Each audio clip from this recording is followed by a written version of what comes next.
Selamat pagi Bapak Ibu, Saudara yang saya kasihi, Shalom. Satu kali ada seorang guru sekolah dasar, dia tengah mengajar para murid-muridnya. Kemudian dia mengajukan satu pertanyaan kepada anak-anak muridnya.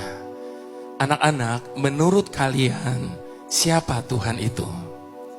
Lalu satu demi satu anak-anak murid itu menjawab pertanyaan ibu guru ini tentang siapa Tuhan, sesuai dengan gambaran yang mereka punya masing-masing. Seorang anak yang ayahnya seorang hakim, dia berkata Tuhan itu seperti hakim, Bu, karena satu hari dia akan menghakimi seluruh umat manusia. Anak yang lain yang ayahnya seorang dokter, dia berkata Tuhan itu seperti dokter, Bu, karena dia sanggup menyembuhkan segala sakit penyakit. Anak yang lain yang hanya seorang konglomerat, dia berkata Tuhan itu seperti konglomerat, Bu, karena dia sanggup memberikan apa saja kepada setiap orang yang meminta kepadanya. Demikian satu demi satu anak-anak murid itu menjawab pertanyaan ibu guru ini tentang siapa Tuhan, sesuai dengan gambaran yang mereka punya tentang ayah mereka masing-masing. Lalu tiba giliran kepada anak yang terakhir, Bapak Ibu Saudara. Namun sayangnya anak ini tidak hidup seberuntung teman-teman yang lain, karena dia hidup dalam keadaan yang sangat amat sederhana. Dia bahkan tidak berani menjawab pertanyaan ibu gurunya. Dia cuma bisa tundukkan kepalanya. Lalu ibu gurunya tanya lagi, nak tolong dijawab, menurut kamu siapa Tuhan itu? Perlahan dia angkat wajahnya.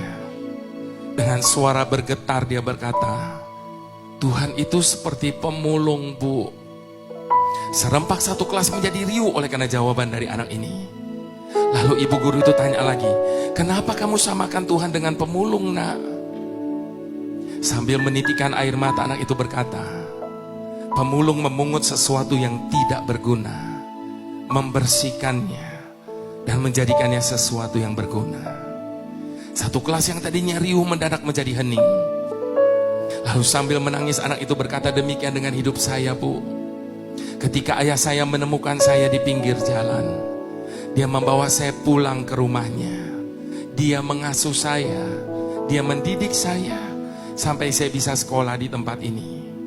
Saya tidak tahu bagaimana hidup saya hari ini, kalau waktu itu ayah saya tidak memungut saya dari jalanan.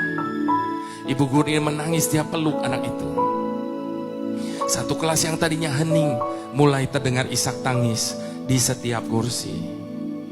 Bapak Ibu Saudara, sebagaimana halnya anak ini, demikian juga dengan hidup saya. Saya tidak tahu bagaimana hidup saya hari ini kalau Tuhan tidak memungut saya. Oleh karena